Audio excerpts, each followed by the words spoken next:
hermanos, caminando con el Espíritu Santo. Nosotros debemos entender que hay una serie de cosas en la vida, si no la vida entera, que debe ser tomada en serio. Si nosotros no tomamos las cosas en serio, seremos acusados de ser displicentes. Si usted no toma en serio su negocio fracasará. Si usted no toma en serio su matrimonio, seguramente el matrimonio no prevalecerá. Es muy importante entender ese principio y nosotros sabemos que tomar en serio puede ser visto de distintas formas. Puede ser visto, por ejemplo, en el ámbito del trabajo como una especie de profesionalización. Porque usted puede ser muy aficionado con algo, ¿cierto?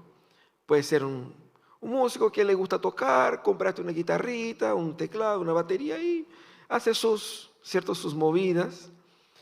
Pero quizás no se considere un músico profesional.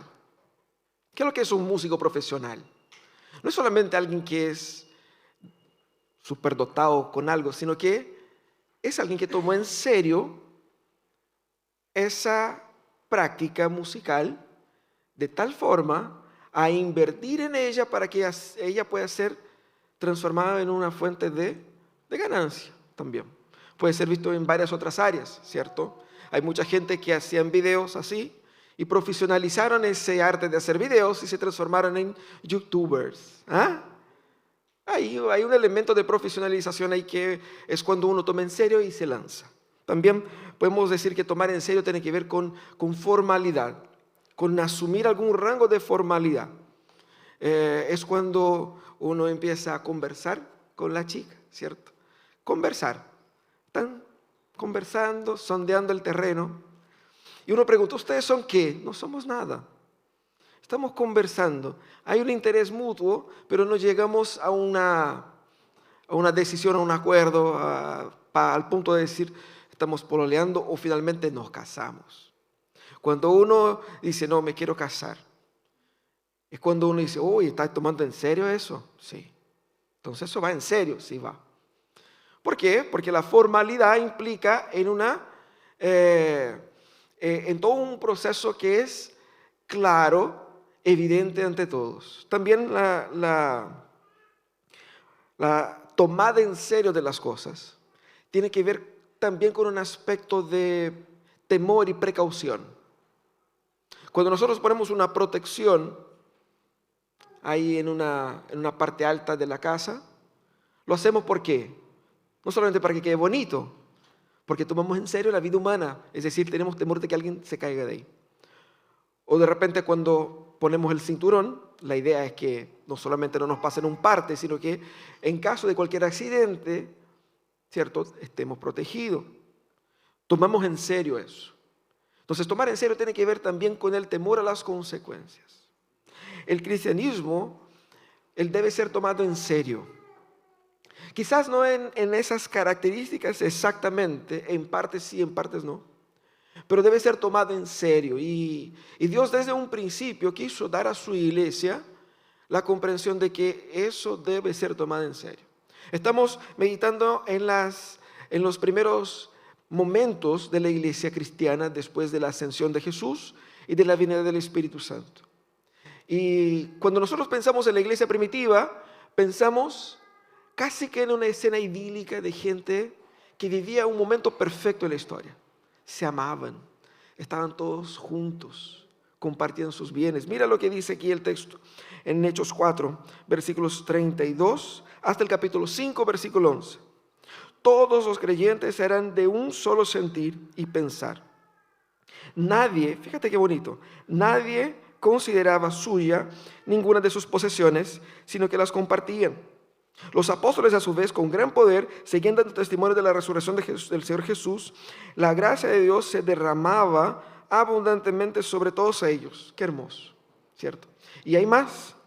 Dice, pues no había ningún necesitado en la comunidad. Quienes poseían casas o terrenos, los vendían y llevaban el dinero de las ventas y lo entregaban a los apóstoles para que se distribuyera según la necesidad de cada uno. Incluso había José, un levita natural de Chipre, a quien los apóstoles llamaban Bernabé. que significa hijo de la consolación, vendió un terreno que poseía y llevó el dinero y puso a la disposición de los apóstoles. Qué hermoso. Cuando pensamos en la iglesia primitiva, pensamos en eso. Y uno al tiro dice, ¡uy, qué distante estamos! Mira cómo se amaban. Mira cómo es la canción de este cantante italiano no, español, ¿no? El Marcos Vidal, que dice, ¿no? Mira cómo se amaban. Mira cómo ellos estaban en una perfecta espiritualidad y nosotros estamos tan distantes de eso. Pero el autor bíblico, Lucas, él quiso mostrar aquí cómo la iglesia era de verdad. Y ese texto sigue conectado con el capítulo siguiente. Hay una conexión en el griego que une esos dos capítulos, el 4 y el 5. Y dice, un hombre llamado Ananías, con su esposa Zafira, también vendió una propiedad. Mira qué generosidad. En complicidad con su esposa, se quedó con parte del dinero y puso el resto a la disposición de los apóstoles. Ananías, le reclamó Pedro, ¿cómo es posible que Satanás haya llenado tu corazón para que mintieras al Espíritu Santo y quedaras con parte del dinero que recibiste por el terreno? ¿Acaso no era tuyo antes de venderlo? Y una vez vendido, ¿no estaba el dinero en tu poder? ¿Cómo se te ocurrió hacer esto? No has mentido a los hombres, sino a Dios.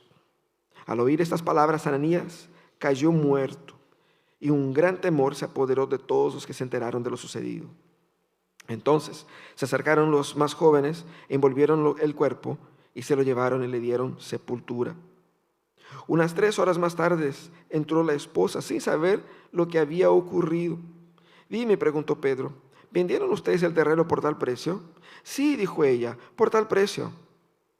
¿Por qué se pusieron de acuerdo para poner a prueba al Espíritu del Señor? Le recriminó Pedro. Mira, los que sepultaron a tu esposo están a la puerta y ahora te llevarán a ti.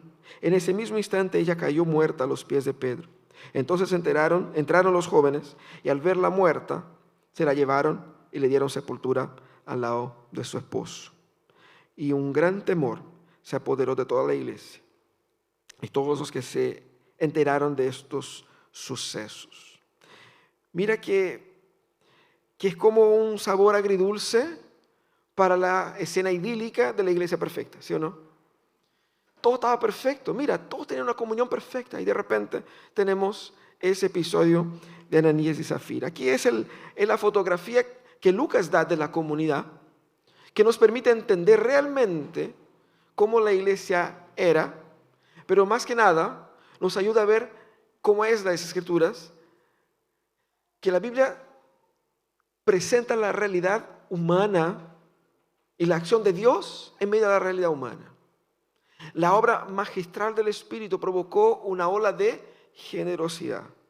Tanto que el texto destaca eso, poniendo varias veces la expresión de que todos estaban juntos, todos vendían sus propiedades y el capítulo 4, versículo 32, inicia diciendo que todos estaban unidos en un solo pensar, en un solo sentir. Y termina el versículo 11 del capítulo 5 diciendo que todos temieron al Señor. Entonces aquí esto todo es una sección y él decía que nadie consideraba suyo. Otra generalización mostrando que la ola del Espíritu Santo uniendo a los corazones era sensible por todos efectivamente. O sea, era una experiencia que no era puntual, no eran algunas personas más que otras, sino que vino el Espíritu Santo sobre todos, mostrando la obra grande que el Espíritu Santo hizo entre ellos. Y más, el autor va mostrando, intercalando la generosidad de la gente con la acción del Espíritu Santo por medio de los apóstoles, haciendo milagros, poniendo las dos cosas en un mismo nivel. Es decir, a veces miramos la sanidad como un gran milagro de Dios, pero los grandes milagros de Dios muchas veces son hacer con que un corazón egoísta se abra al prójimo. Y eso es lo que vemos acá.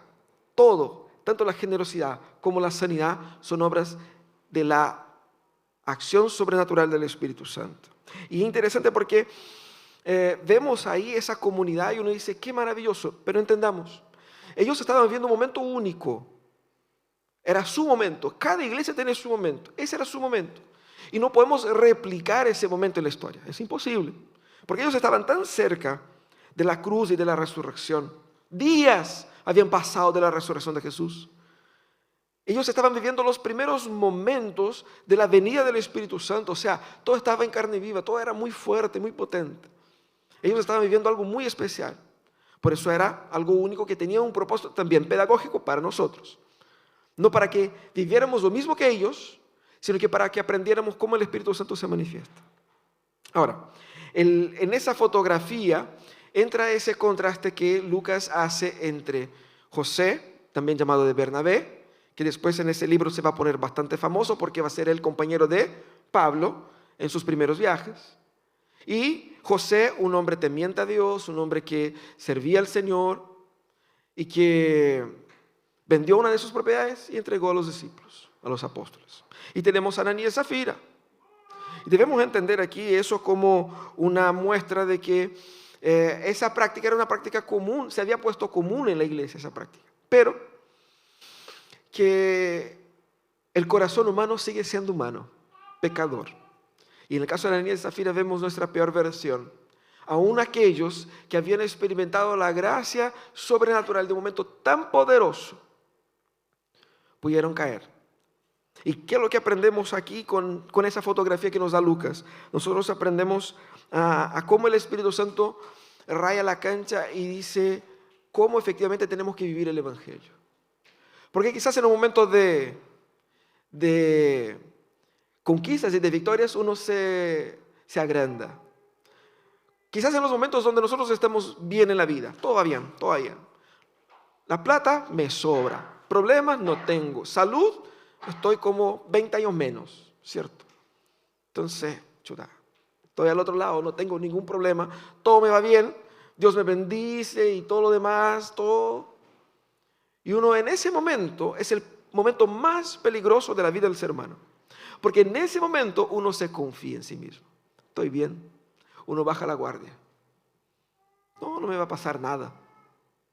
Porque no me va a pasar nada en el cuerpo porque tengo salud.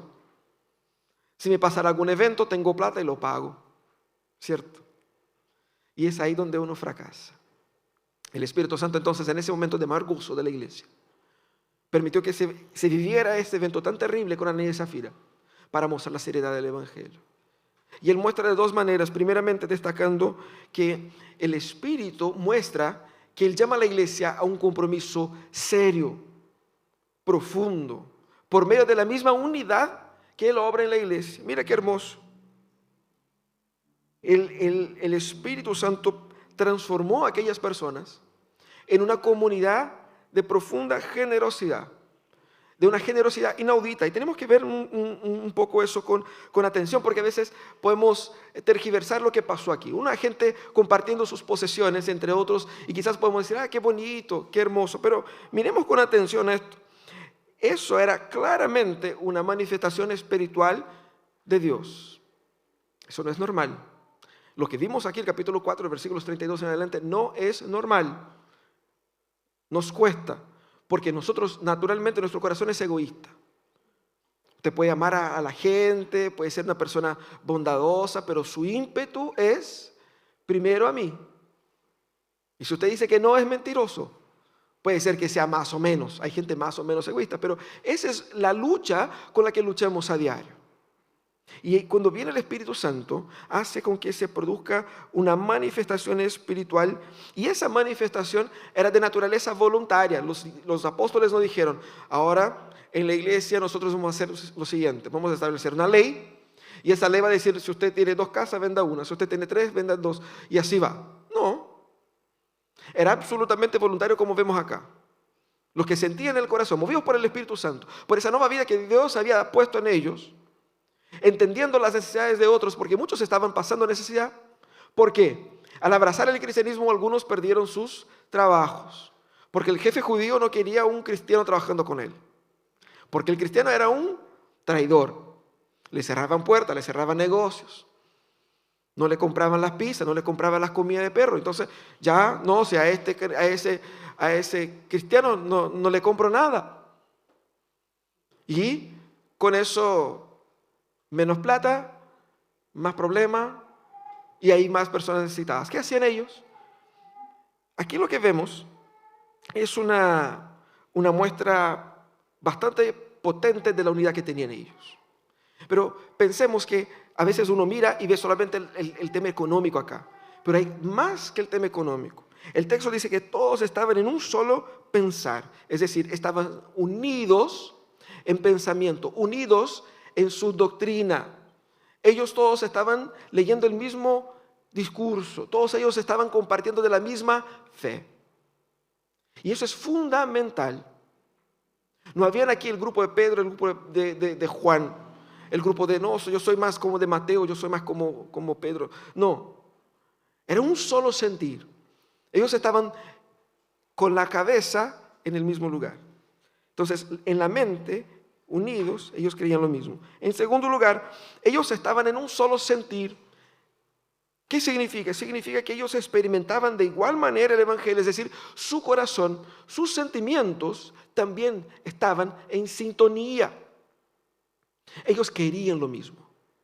Ellos creían lo mismo, ellos querían lo mismo. Y eso es fundamental. Y solo el Espíritu Santo puede obrar eso en una comunidad de gente tan diversa, con tantas luchas, con tantas historias, con tantos pecados, con tantas angustias. Aquí estemos todos en un mismo pensar y en un mismo querer.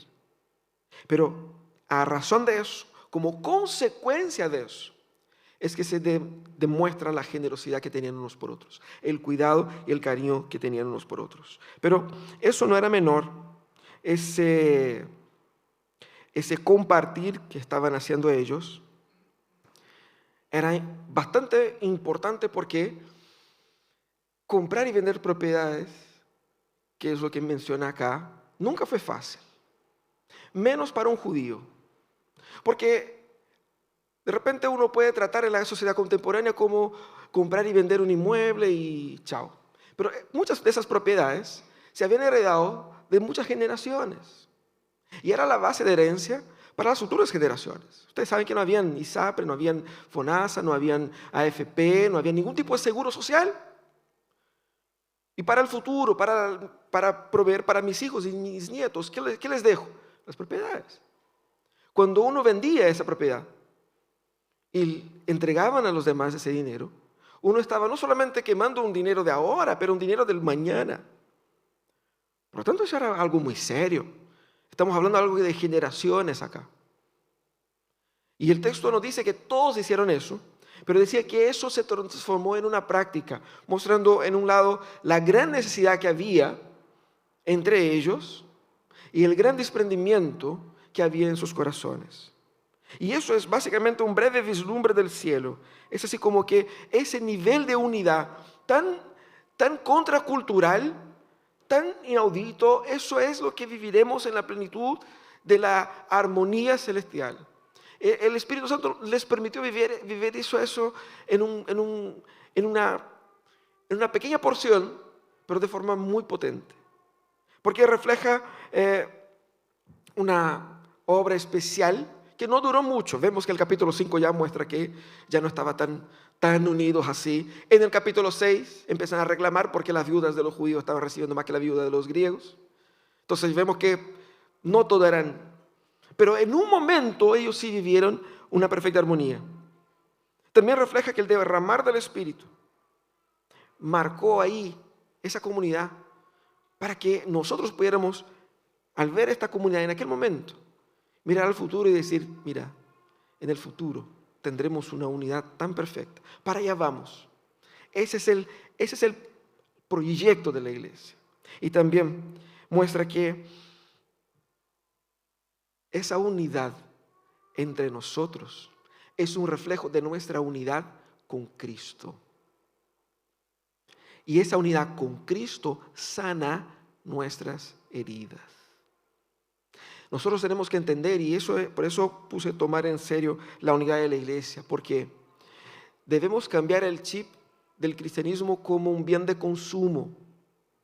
Voy al culto para consumir un mensaje que me inspire, para regalonear a Dios, para que Él me bendiga en mis negocios, para pedir que Dios me ayude a mí. No, no es eso.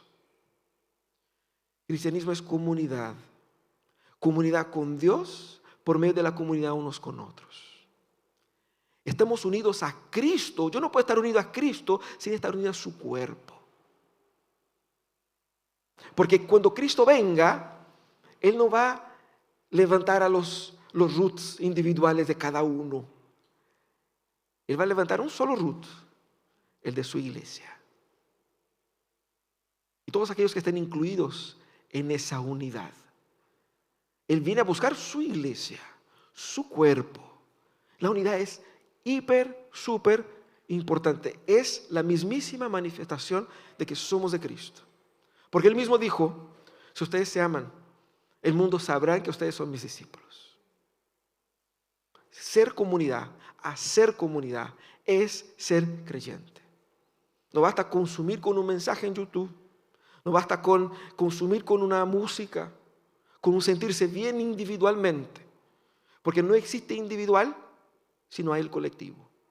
El cristianismo es una llamada a que tomemos en serio la unidad que provoca el Espíritu. Pero también el Espíritu muestra que debemos tomar la iglesia en serio por medio de la disciplina. Y claro que cuando hablamos de disciplina uno piensa en algo feo, algo duro, pero la Biblia se esfuerza en mostrar la disciplina como una expresión de amor y de cuidado. El Señor mismo dijo que yo disciplino a los que amo. Porque a los que yo no amo, no me importo con ellos. Qué terrible, ¿no? La disciplina del Espíritu muestra que Dios toma muy en serio y debemos tomar muy en serio la santidad de Dios y de la iglesia. Tenemos aquí el caso de Ananías y Zafira, un plan tonto. Piensa en un plan, una idea imbécil.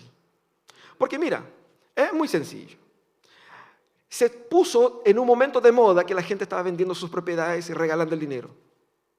Y Ananías y Zafira dijeron uno a otro, tenemos ahí la parcelita que está allá en el campo, no la estamos ocupando, podemos igual vender, igual están haciendo los hermanos. Sí, pero ¿por cuánto la vendemos? Por ese valor.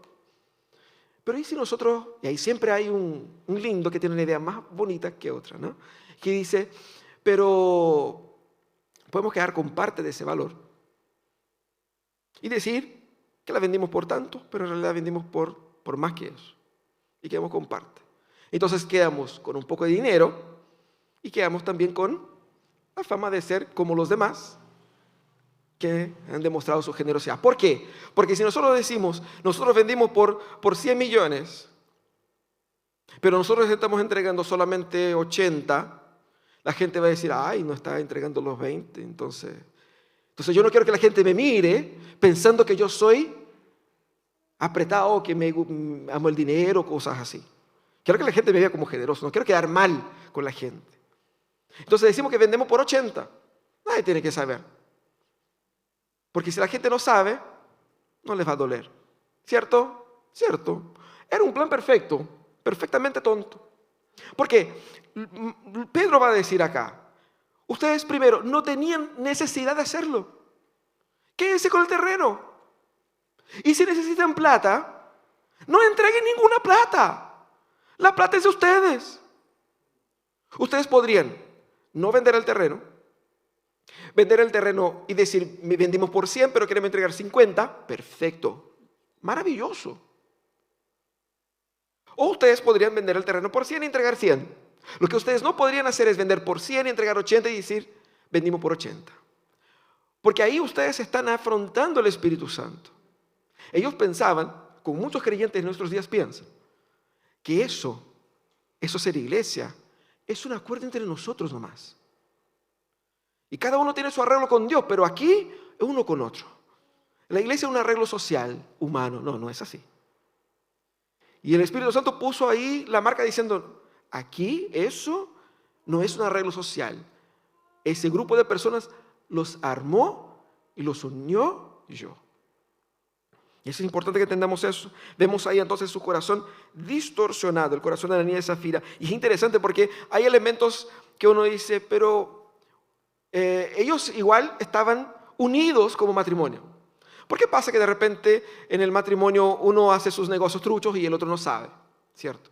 Pero aquí no, ellos se pusieron de acuerdo. Y Pedro probó eso delante de ellos. Y ese corazón distorsionado era una amenaza a la unidad de la iglesia. Porque ese pecado, aquí uno dice, pero parece un pecado menor. No es menor. Porque ese pecado está revelando robo, mentira, orgullo, envidia.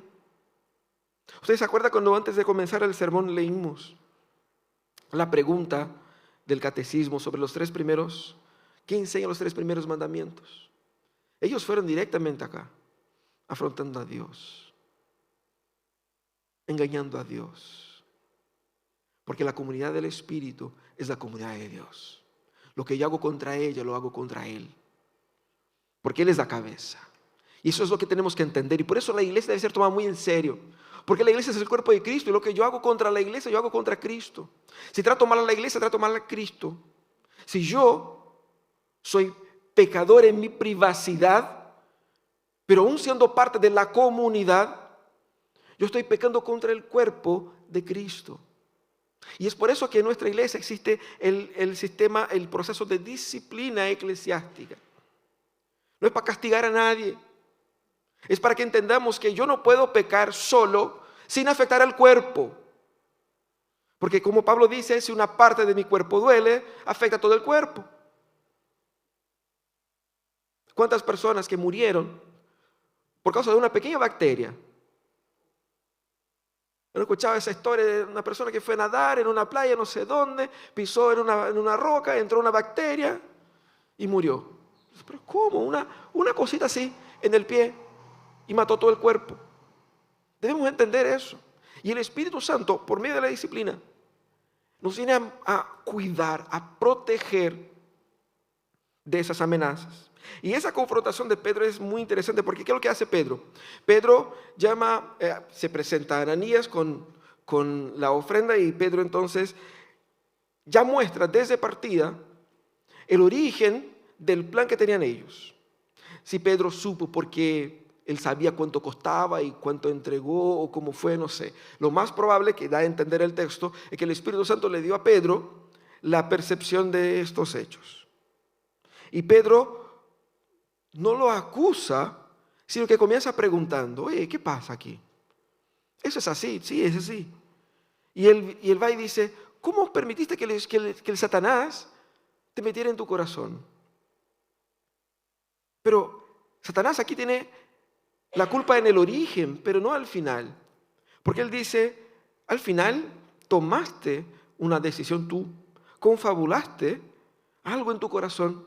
¿Cómo se te ocurre pensar algo así? ¿Por qué? Y él dice, ¿por qué hiciste eso? No hay necesidad de hacerlo. Si necesitabas plata, la gente te podría dar. Era una antiinterpretación de los hechos. Si la gente estaba siendo generosa y yo quiero vender un terreno pero igual necesito plata, si yo necesito plata la gente me va a ayudar. Y si yo tengo un terreno y tengo necesidad, la gente va a entender que tengo ese terreno para suplir una necesidad. Está bien, no era necesidad, era codicia. Y Pedro dice, ¿por qué ustedes se coludieron cuando confronta a Zafira? Hubo una planificación. No fue algo así como que, es que yo escribí mal el valor en el cheque. ¿Cierto? Me olvidé el valor. Ayer descubrí una nueva serie nueva que me gusta. Es de esos documental reality así de los agentes de la aduana en los aeropuertos. Que ve a la gente pasando con droga y todo eso. Y llega la maleta. ¿Esa maleta es suya? Sí, y empieza a encontrar las drogas. No, pero esa maleta no es mía. Tú la hiciste, tú dijiste que... Sí, no, pero es que ahí empieza la historia. No, un amigo me regaló la maleta y me prestó la maleta y yo no sabía nada de eso. Y es interesante porque la gente le va presionando y le pregunta, ¿cuánto te prometieron para traer eso? Y la persona al inicio, ¡ay, qué susto! No sabía, eso no es mío. No, nunca me imaginé. Y al final dice, no, me prometió tanto. Hubo planificación aquí también en caso de Ananías y Zafira. Ellos se detuvieron ahí y dijeron, vamos a hacer esto. Ellos querían salirse con la suya. Típico latinoamericano, ¿sí o no? Sí, pues ya eran los únicos latinos que había en la iglesia aquí. Querían salirse con la suya. Querían elaborar un plan win-win. Damos para la iglesia, quedamos bonitos y hacemos una luquita, ¿cierto? Todos ganamos. Pero no existe eso cuando nosotros somos agentes de Satanás, confabulando en nuestro corazón algo que atenta contra la santidad del Espíritu y contra la unidad de la iglesia. Por eso que lo que ellos hicieron, y Pedro pone aquí, ustedes no mintieron a hombres, ustedes mintieron a Dios. Es grave, es grave. La pureza individual es así de grave, porque afecta a la comunidad. Y el duro juicio que nosotros vemos acá y dice, wow, qué duro fue el hecho de que cayeran muertos. ¿Qué habrá pasado? Parece duro, y de hecho fue duro, pero ese duro juicio revela la seriedad con que el Espíritu Santo estaba tratando al pueblo en aquel momento. Miren, la abundancia de gracia y de poder derramado sobre el Espíritu en aquel momento fue coherente con el rigor en la justicia y en la disciplina con la cual él trató a Ananías y Zafira. Como dice el otro lado, a quien mucho les es dado, mucho también les es exigido. Ellos tenían mucho más gracia en la comunidad en aquel momento que nosotros aquí ahora. El poder del Espíritu Santo era muy poderoso sobre todos ellos. Ellos tenían mucho de Dios, haciendo con que su pecado fuera aún más grave. Por eso que la disciplina fue disciplinariamente testimonial, porque el propósito aquí era para que la iglesia aprendiera también. Una señal para otros, como vemos en el versículo 11, donde todos temieron al Señor por lo que pasaba. El justo y el duro juicio revela la dignidad del Espíritu y la dignidad de la iglesia del Espíritu. La disciplina es también una forma de adoración a Dios. Es Dios diciendo, tómeme en serio. Eso no es un juego. Eso aquí no es una entretención. Y nosotros tenemos que entender eso, hermanos. Nosotros en la mentalidad moderna hemos dado vuelta a nuestras definiciones. Nosotros hemos transformado nuestros trabajos en una religión y adoramos de lunes a viernes nuestros trabajos. Hemos transformado nuestro descanso, nuestra entretención en un trabajo y lo tomamos muy en serio. Y hemos transformado la religión en entretención. Venimos acá para trabajar, adoramos de lunes a viernes y descansamos como quien está trabajando. Tenemos que poner cada cosa en su lugar, cada cosa en su orden. Es así como tomamos en serio las cosas. Ver que mi fe y mi religión no es mi trabajo ni mi profesión. Mi descanso no debe ser tomado tan en serio como mi trabajo. Debo tomar el descanso como descanso, el trabajo como trabajo, pero por sobre todo Dios como el que ordena a todos los demás. Esa disciplina, ese reordenamiento es necesario. Poner cada cosa en su lugar, cada cosa dentro de su mismo valor. Porque si damos valor adecuado a cada cosa, todo lo demás funcionará bien. Eso pasa no solamente en el aspecto comunitario o espiritual, pasa también en la propia disciplina alimentaria. Si usted come correctamente, dando valor adecuado a los alimentos adecuados, ¿qué va a pasar como consecuencia con su cuerpo? Yo no soy ni un médico, ni nutricionista, ni nada, pero hoy día no hay que ser tan desavisado para no saber que no puedo sustituir un almuerzo con arroz, poroto, carne, por una olla de cabritas o de papa frita. Puedo hacerlo. Está en las condiciones para hacerlo. ¿Debo hacerlo? No. ¿Por qué? Porque no tiene el mismo valor nutricional. Y a la larga me hace daño. Sirve para la alimentación, sirve para varias áreas de la vida y sirve también para nuestra vida espiritual. El Espíritu Santo nos disciplina. Y fíjate que nosotros somos llamados a caminar con el Espíritu y el Espíritu Santo va rayando la cancha mostrando que primeramente, cristianismo no es un hobby. Vamos a repetir eso varias veces durante el año. Cristianismo no es hobby. La iglesia no es un grupo social, no es una asociación de barrio. La iglesia es la novia de Cristo, es el cuerpo de Cristo. Y lo más importante que pudiera pasar a mí es tener el privilegio de ser parte de esa comunidad espiritual. Porque esa comunidad espiritual no está formando yo, no está formando el consistorio. Esa comunidad espiritual está formando el Espíritu Santo. Porque ustedes están acá, porque Dios ha trabajado en sus vidas y Dios ha traído a ustedes acá. Y es Dios que nos mantiene unidos para alimentarnos, para que por medio de nosotros su gloria sea vista en esta ciudad. Por lo tanto, debo entender que eso es algo de suma importancia, no es un hobby. Y dentro de la iglesia, servir en la iglesia no es hacer voluntariado. Entendamos eso.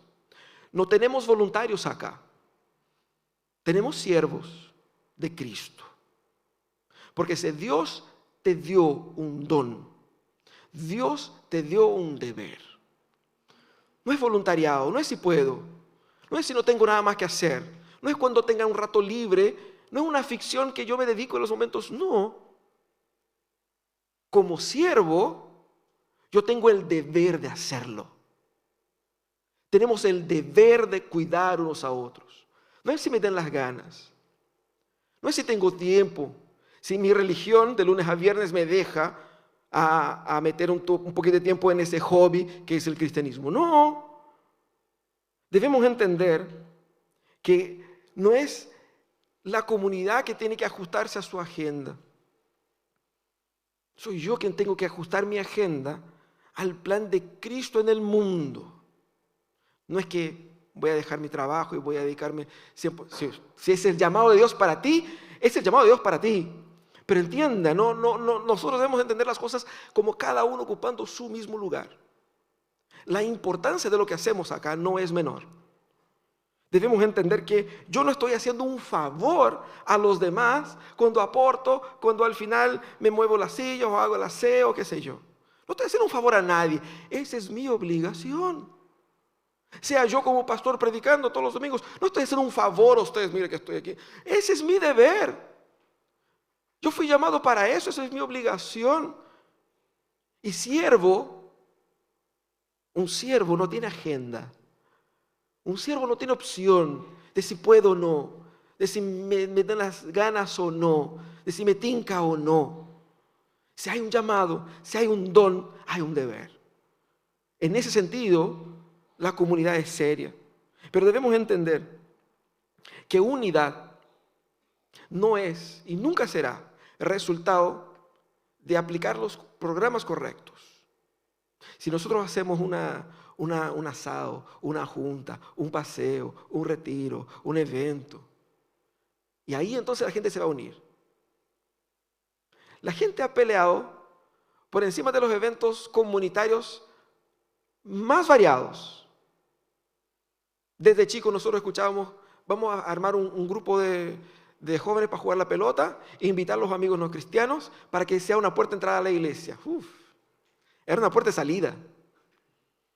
¿Por qué? Porque peleábamos, de los 4 sábados del mes peleábamos 2, al menos, entre nosotros. No con la gente afuera.